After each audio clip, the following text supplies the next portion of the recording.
Letters Across the Channel by Clara Winslow. The autumn of 1943 draped London in a persistent fog that seemed to muffle the drone of aircraft overhead. Eleanor Hayes pulled her coat tighter around her slender frame as she made her way through the dimly lit streets of Bloomsbury, careful to avoid the larger puddles that reflected the meager moonlight. The blackout curtains drawn across every window created a tunnel of darkness, broken only by the occasional blue-tinted beam from a covered torch. At 24, Eleanor had grown accustomed to this shadowy version of the city she loved. 3 years of war had taught her to navigate by memory and intuition rather than sight. Her work as a translator at the War Office meant she often walked home well after sunset, particularly on days like today when urgent French communications required her attention until late. As she rounded the corner onto her street, the familiar silhouette of Miss Winters appeared on the steps of their boarding house. "There you are, dear." "I was beginning to worry," the landlady called softly, careful not to project her voice too loudly into the night. "A letter came for you this afternoon. Foreign postmark." Eleanor quickened her pace, her heart beating a touch faster. She had been corresponding with a French resistance operative for months, though their exchanges were strictly professional, coded messages about German movements, supply drops, and potential collaborators. Still, the unexpected arrival of personal mail with a foreign stamp could only mean one thing. "Thank you, Mrs. Winters," she whispered, accepting the slightly wrinkled envelope. Under the dim light of her bedroom lamp, Eleanor examined the letter. The handwriting was unfamiliar, not the neat, concise script of her resistance contact. This writing flowed across the envelope with a certain elegance, the characters slightly slanted to the right. The postmark showed it had traveled from Lisbon, a common waypoint for mail from occupied territories. She carefully broke the seal and unfolded the thin paper inside. December 18, 1942. To Miss Eleanor Hayes. "You do not know me, but I know of you through our mutual friend Jean. He speaks highly of your intelligence and dedication to our cause. I hope you will forgive this unexpected correspondence. My name is Michel Beaumont, and until 4 months ago, I was a professor of literature at the Sorbonne. Circumstances have forced me to abandon my teaching post and join the efforts you support from across the channel.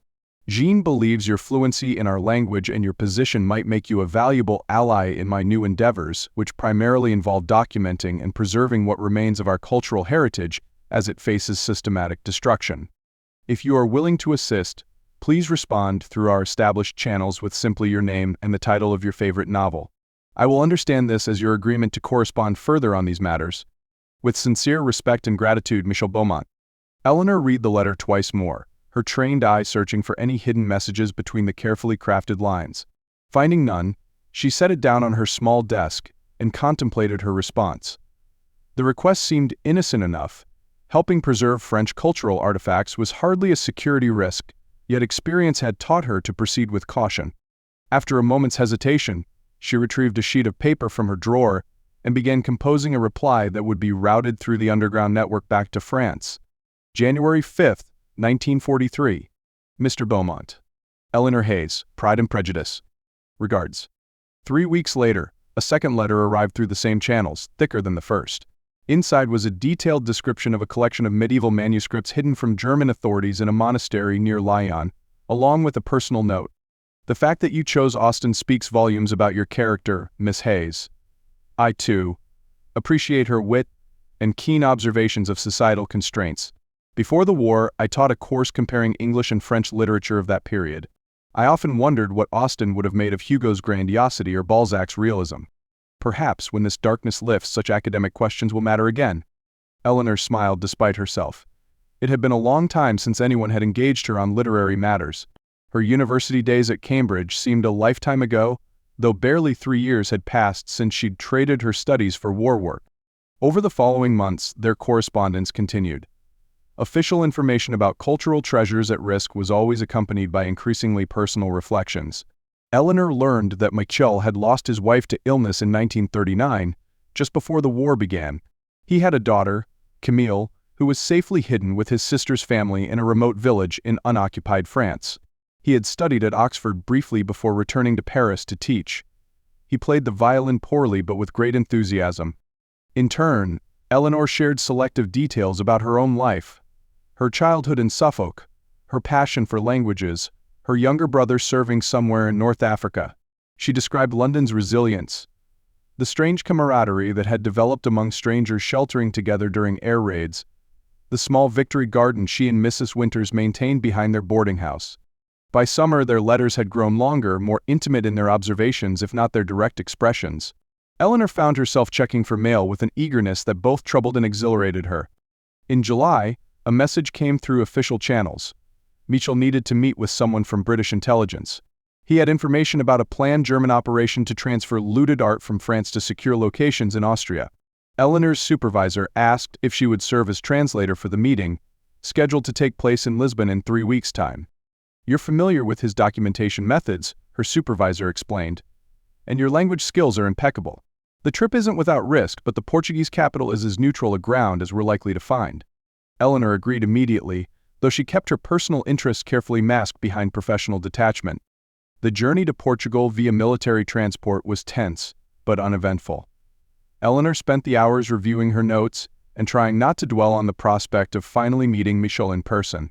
She had no photograph of him, only the image she had constructed from his elegant handwriting and thoughtful words. Lisbon shimmered with a strange normalcy that felt almost obscene after London's austerity. Café terraces overflowed with patrons, shops displayed luxury goods in their windows, and the streets blazed with electric light after dark. The city existed in a bubble of forced neutrality while the rest of Europe burned. The meeting was arranged at a small café near the harbor, chosen for its multiple exits and continuous flow of dock workers and fishermen that made surveillance difficult. Eleanor arrived 20 minutes early, selecting a table with a clear view of both the entrance and the street beyond. She wore a simple blue dress and had pinned her dark hair back in a practical style, a small red flower tucked behind one ear, the agreed-upon identifier. At precisely noon, a man entered and paused at the threshold, scanning the room with practiced casualness. He was taller than she had imagined, with broad shoulders that his somewhat ill-fitting suit couldn't disguise. His dark hair was streaked with premature gray at the temples, and a thin scar traced a path from his left eyebrow to his cheekbone. When his gaze found her, recognition flickered across his features, followed by something warmer that made Eleanor's pulse quicken. "Miss Hayes, I presume," he said in French as he approached, his accent confirming his Parisian origins. "Professor Beaumont?" She responded in the same language, offering her hand. "It's a pleasure to finally meet you." His grip was firm but gentle. "The pleasure is entirely mine." Over the next 3 days they met officially twice more. Michel provided detailed information about the German operation, complete with dates, transport routes, and the names of collaborators involved in the scheme. Eleanor translated everything meticulously for the British intelligence officer who accompanied her, asking clarifying questions when necessary. But it was their unofficial meetings that Eleanor would later recall with perfect clarity. Walks along the waterfront at dusk, coffee at a different cafe each morning. Once, a brief visit to a small museum housing Portuguese maritime artifacts, where Michel's passion for preservation became tangibly apparent in his reverent observations. "This is why we fight," he told her quietly as they stood before a centuries-old navigational instrument. "Not just for territory or power, but for the continuation of human achievement. Every manuscript burned, every painting stolen, every sculpture destroyed. These are attempts to erase our shared humanity." On their final evening in Lisbon, they dined at a modest restaurant near Eleanor's hotel. The setting sun cast the whitewashed buildings in golden light, creating an atmosphere of suspended reality far removed from the war. "I received a message today," Michel said as they finished their meal. "I'm needed back in France immediately. The situation in Paris has become more volatile." Eleanor nodded, struggling to master her disappointment. "When do you leave?" "Tonight. There's a fishing boat departing for the Spanish coast in 3 hours. He hesitated, then reached across the table to take her hand.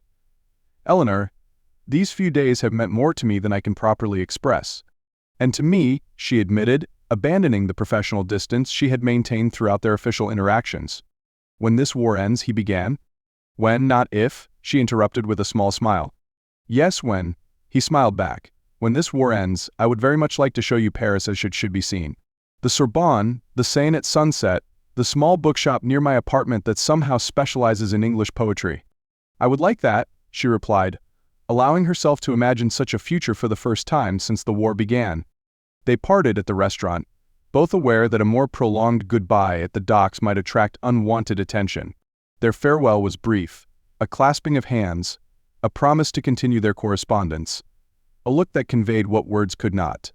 Eleanor returned to London the following day, resuming her work with renewed purpose. Michael's letters came less frequently now, the resistance activities clearly consuming more of his time as Allied forces prepared for what would eventually become the Normandy invasion. In February 1944, a terse message arrived through official channels: contact lost. Beaumont missing after raid on safe house in Marseille. Status unknown. Eleanor received the news with outward composure, thanking her supervisor for the information before returning to her desk to continue translating intercepted communications. Only Mrs. Winters noticed how she withdrew into herself in the following weeks, spending evenings alone in her room rather than joining the other boarders for their casual gatherings around the wireless. Spring arrived in London with unexpected warmth, coaxing reluctant blossoms from the bomb-damaged parks. Eleanor worked methodically, her efficiency never wavering despite the hollow feeling that had taken residence within her. She had known the risks, understood the statistics of survival for those working in the resistance. Still, she found herself checking the mail each day, hope rising and falling with cruel regularity. In May, as preparations for the Allied invasion reached fever pitch, Eleanor was transferred to a new department focused on post-liberation governance in France. Her days became longer, the work more intense but also more forward-looking. For the first time, victory seemed not just a prayer but a probability. On a rainy Tuesday in late July, nearly a month after D-Day, Eleanor returned to the boarding house to find Mrs. Winters waiting with unusual excitement. "A package came for you," the landlady said, handing over a small parcel wrapped in brown paper. "Foreign stamps again." Eleanor thanked her with automatic politeness, her mind already racing ahead to what this might mean. In her room, she carefully unwrapped the package to reveal a book. A weathered copy of Victor Hugo's Les Miserables in French. A folded note slipped from between its pages. "My dearest Eleanor, if you are reading this, then both this book and I have completed a rather circuitous journey. I write to you from a hospital in Toulouse where I have been recovering these past 3 months. The raid caught us unprepared. I was fortunate, a bullet to the shoulder and a rather dramatic escape through the sewers, followed by a fever that nearly accomplished what the Germans could not. Communication has been impossible until now. Our network in this region was compromised and had to be rebuilt with painstaking care. Only yesterday did I learn that Allied forces have landed in Normandy. For the first time since 1940, I allow myself to believe that France will breathe freely again. This book has been my companion during recovery. It seems fitting to send it to you, a story of resilience, redemption, and the enduring power of compassion even in darkest times. I have marked a passage on page 324 that reminded me of you. I do not know when or how this will reach you, but I hold fast to the promise we made in Lisbon. Paris awaits us both. Yours, Michel." Eleanor turned to the marked page with trembling fingers. There, a line was underlined in faint pencil. "To love or to have loved, that is enough. Ask nothing further. There is no other pearl to be found in the dark folds of life."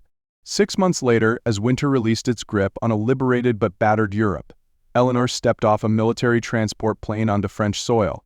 Her new assignment with the Provisional Government's Cultural Restitution Committee would last at least a year, working to reclaim and return the thousands of artworks and artifacts stolen during the occupation. Paris was gray and gaunt, bearing the scars of 4 years under Nazi control, yet stubbornly alive. Eleanor made her way through streets both strange and familiar from Michael's descriptions, finally arriving at a small cafe near the Seine where they had arranged to meet. He was already there, seated at an outdoor table despite the chill, a book open before him. The scar on his face had been joined by another at his jawline, and he leaned slightly on a cane propped against his chair. But when he looked up and saw her, his smile transformed his face in exactly the way she had remembered during their months apart. "You're here," he said simply, rising to his feet. "I'm here," she confirmed, closing the distance between them. Around them, Paris continued its slow awakening from the long nightmare of occupation. Buildings remained damaged, food was still scarce, and the shadows of collaboration and resistance created new tensions in a society struggling to rebuild. The war's end had not brought immediate restoration, only the beginning of a long, difficult healing. But as Michel took Eleanor's hands in his, the private joy of their reunion stood separate from the greater sorrows they had witnessed and would yet confront in their work ahead. They had preserved what mattered most, the capacity to find beauty in broken places, to protect knowledge against those who would destroy it, and to nurture love that had taken root in the most unlikely soil. "Welcome to Paris," Michel said softly. Not perhaps as I wish to show it to you, but still standing, still ours. Eleanor squeezed his hands gently. We'll help rebuild it, page by page, stone by stone. Together, he agreed, and in that single word lay all the promise of peace they had fought so long to secure.